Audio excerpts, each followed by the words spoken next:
So, good morning everyone. Good morning, ma'am. So now we're going to tackle about sa media literacy. So before sa pagkuan, what is media literacy for you? Bini-bini pa o ka na.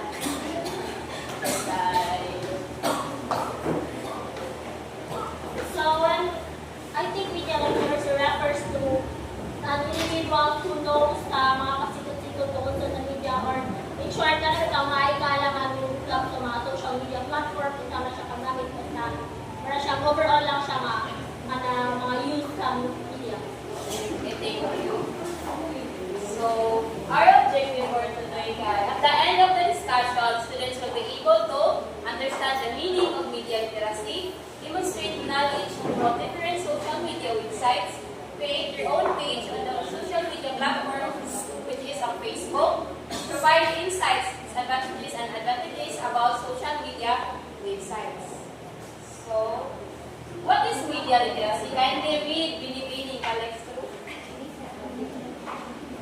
It is the ability to access, analyze, evaluate, and create and act using all forms of media. So, media literacy kay ito ang kakayahan ng isang tao na maka-access at magsuri at magbigay halaga sa kanyang mga nakikita sa media.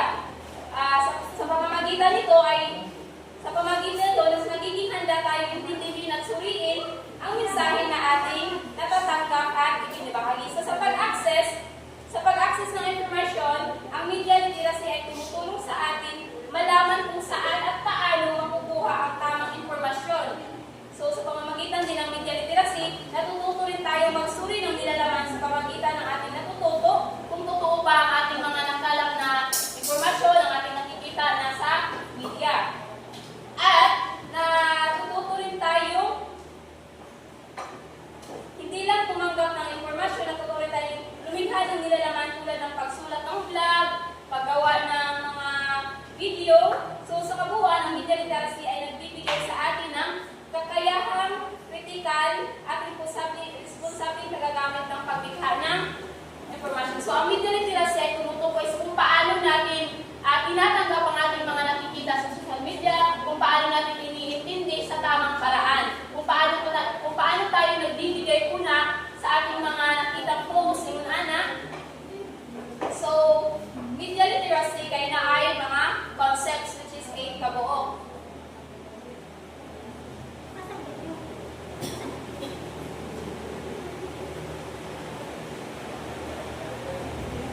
So, una, kay all media are constructions. The media do not simply reflect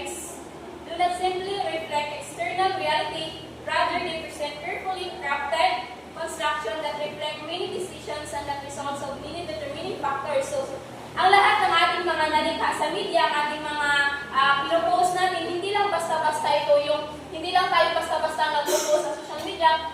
Sa halip ay kanang dumadaan ito sa kanang pagdesisyon kung tama ba ang ating mga ipopost sa social media, kung tama ba na kanang ang ating ipost kay wala pa tayong makasakit nga tao. And also, through sa kanang media literacy, mag-work na siya kung saan na ito pag-depost lang ang atong angay i-post. Sa pamamagitan ng pagkakaroon ng media literacy, makahuna-huna daw kung sa'y angay na ito i-post sa social media o kung sa'y angay din na ito i-post sa social media. And halimbawa, sa kanang mga patalastas sa TV, kanang sabon, makita na ito nga nindot kayo ang produkto. Tungod kay giayo man na nila o kanang giayo nila o kanang ina giayo edit nga kanang ang mga tao ba ni kay mainggan niyo gid siya niya behind the ana nga kanang ilang produkto na ay kanang napoy mga disadvantage, mga negative ana. So sa pamamagitan ng kanang sa media kay dili tanan nato nakita kay kung sa na siya tinuod na himay na nilang maayo para Area sa katong ko tapos kami na doctor o kanang ko ano o kanang mga katong cancer dyan ko nga sa tanaw na po sa ilang relasyon perfect ayo pa happy sila pero kung anday ana na sila naghangi agian nga hindi okay lang relasyon. So mao ko na ang media kanang tanan na to nakita dili na siya ingon nga mao jud na behind ana nalay sila na naka-filter ana ang mga pagitabo. Una kay the media construct reality. Ang media ay nagbubuo ng realidad sa karamihan sa ating nakikita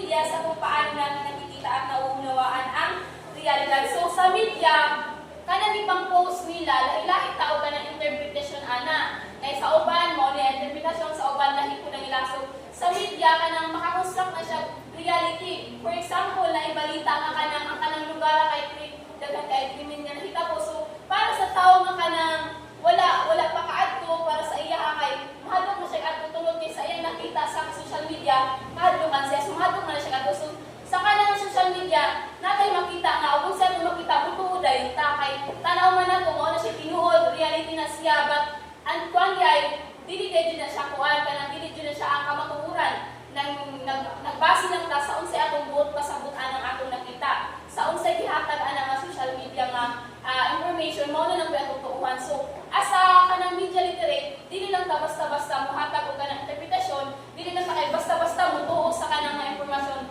but atong kanang surion kinatison ug unsa joy kanang hinuod nga buot pasabot ana nga kanang post.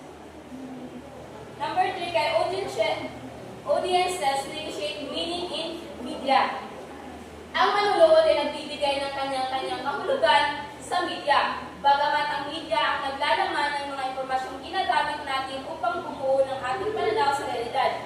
Ang pag-unawa nito ay ang influensya ng ating personal na pangangailangan, emosyon, karanasan at pananaw. So sa media, tiniapod ka ng di ba natin makita sa social media? Lahi kag for example si Tudi, lahi siya interpretasyon tungod nag-base siya sa iyang karanasan. For example, nakakita siya ka ng social media kay nakakita siya ka ng post nga kanang sige sa kato na lang kanang culture dyan. Ang iyang interpretasyon kanang ang uban kanang tanaw nila sa kanang ang uban katong sa katong culture dyan, tanaw dyan nila nga before siya naghatag og statement, daotan siya. Tungod kay nagbase man sila sa ilahang kanang karanasan. But ang uban nga katong lahipod sila karanasan, nagbuhat sila nga dili to mao ang kanang kuan dyan detergent, kanang ilahang ibuhat, dili dito sa kuan. So, sa ato ang atong pag-interpret sa ato ang mga nakita, nag-base pa sa atong karanasan. For example, sa makakita tag tawo nga nagpalit sila kanang sa kanang mga vlog, nagkita ta sa mga vlog nga maluho sila, nagpalit sila kanang mga alaas. So ang tanaw sa uban, hambog ra siya. Hambog ra siya tanaw sa uban nga katong wala experience o kanang yung anak tanaw nila hambog ra siya. Pero ang katong tao nga nakasabot siya nga ipalit mo niya tungod kay reward ko siyang kaugalingon tungod sa iyang mga nasukses. So lahi-lahi tag interpretasyon base sa atong karanasan, base sa atong pananaw o base sa ato ang kasarian. And 4 kay media messages have commercial implication. Media literacy aims to encourage awareness of how the media are influenced by commercial consideration and how they are influenced on content, technique, and distribution. Most media production is a business and so must make a profit. So halimbawa sa kanang telebisyon, karamihan ng mga palabas ay dinidisenyo upang makaakit ang maraming manunood. Dahil dito, nagmumula ang kita mula sa patalastas. Halimbawa, ang mga teleserye ay kadalasang sumusunod sa mga popular na tema tulad ng pag-ibig o drama dahil ito ay require. So kanang mga palabas sa TV, hindi na sila basta-basta mo kanang hatag mo pakita o mga salida nga dili makarelate ang mga tao tungod kay dili man sila mukita ana. So kanang uso karon nga katong Hello Love Again, dako kay sila kita tungod kay ang mga audience man kay ang ilang mang gibasilan sa salida kay ilang mang gi-relate sa kanang manunood, ilang mang gi-reflect sa kanang mga tao kay sila man ang muhatag og kanang feedback yung ana pamaagi po daw ilang gipakuan nakakwarta sila. And sa balita di ba kanay uban nga bias kayo nga balita, dili sila mag-post about sa kanang politicians tungod kay madaot man ang ilahang report. So pamaagi na ang media kay nagkuan mo sa commercial nga kanang pamaagi commercial implications kay bias ang uban kay dili sila mo balita o kanang daotan sa usa ka tawo para ang ilahang network dili madaot, dili mababa ilang views, dili kanang kuan tungod kay naa man sila di paligan. Next time, media messages contain ideological and value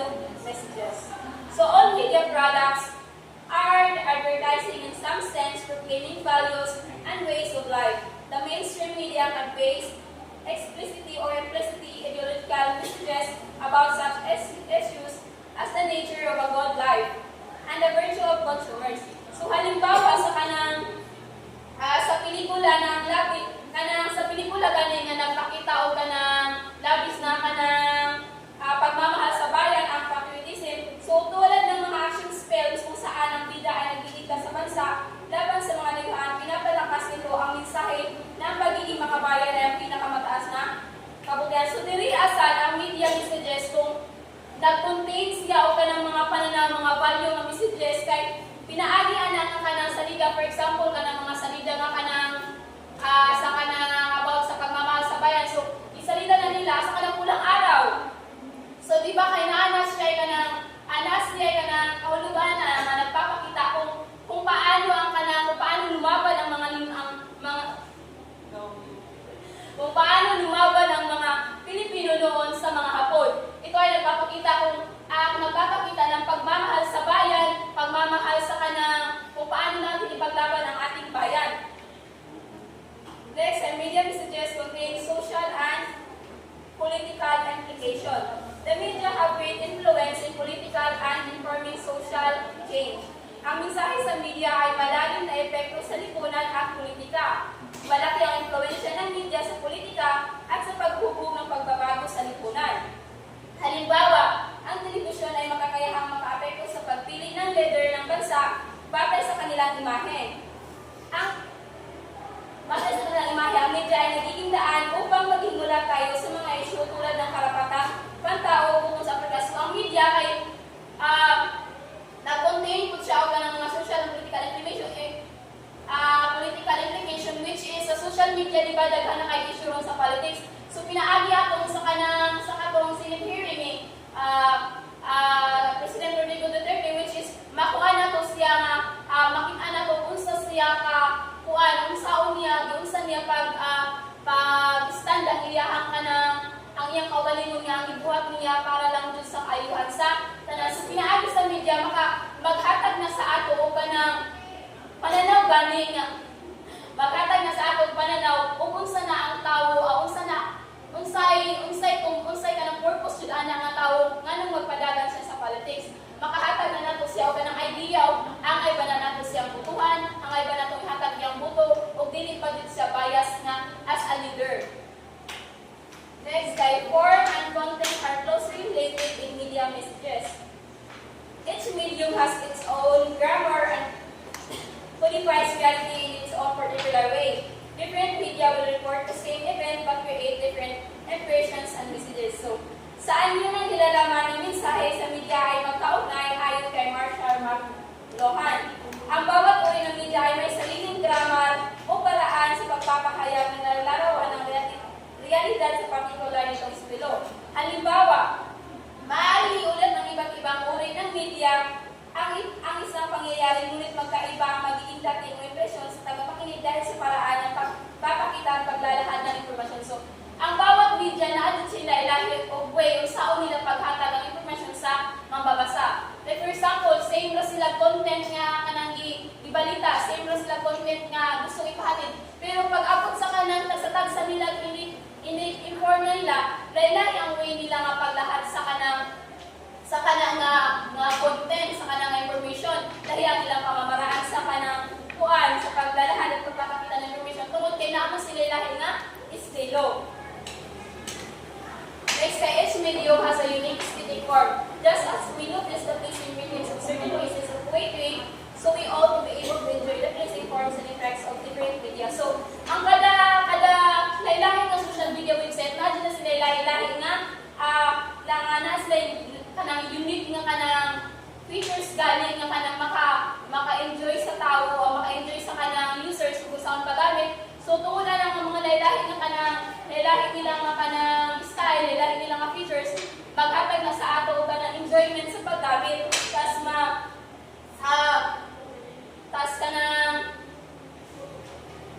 So kay lahi-lahi man o kanang features ang kanang kada media, so dili na sila makaingon nga kanang kada media nga dito makaingon nga dili ta mag-enjoy ang ilahang provide nga kanang mga benefits sa ato. So now, kaya roles of media in literacy. Una, kay learn to think critically, kay Kiwi, binibining kakilala. When people evaluate media, they decide if the messages make sense, including the key ideas before being influenced to the information that they give from it. So, diri, learn to think critically. So, mahalaga talaga matutong mag-isip ng critical ang mga gumagamit sa media. So, sa pamamagitan ng pagkakaroon ng media literacy, natututo tayong suriin ang media, natututo tayong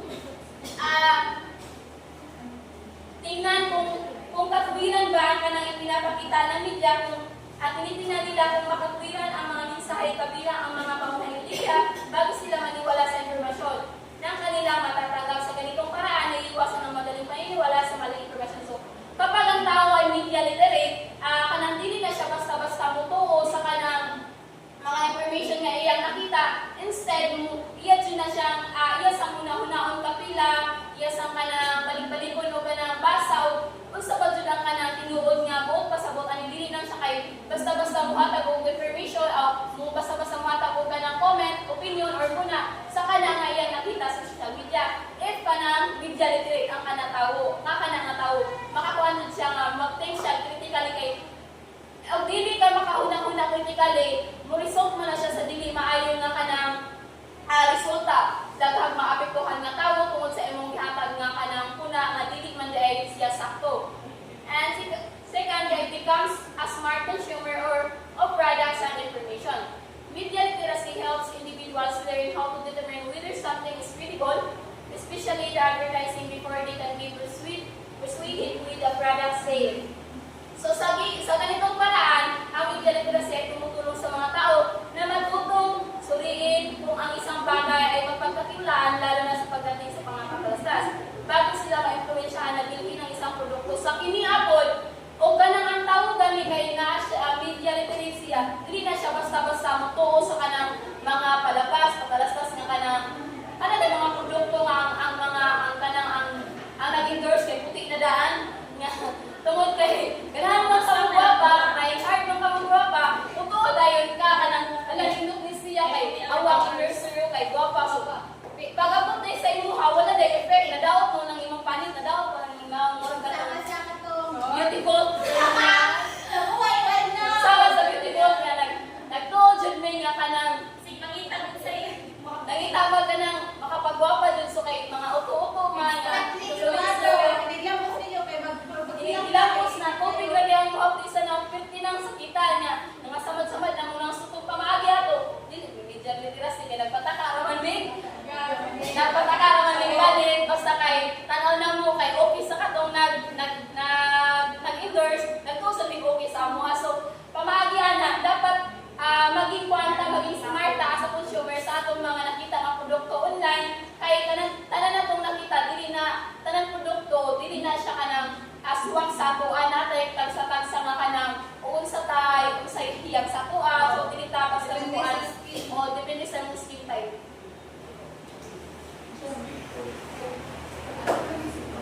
Next slide.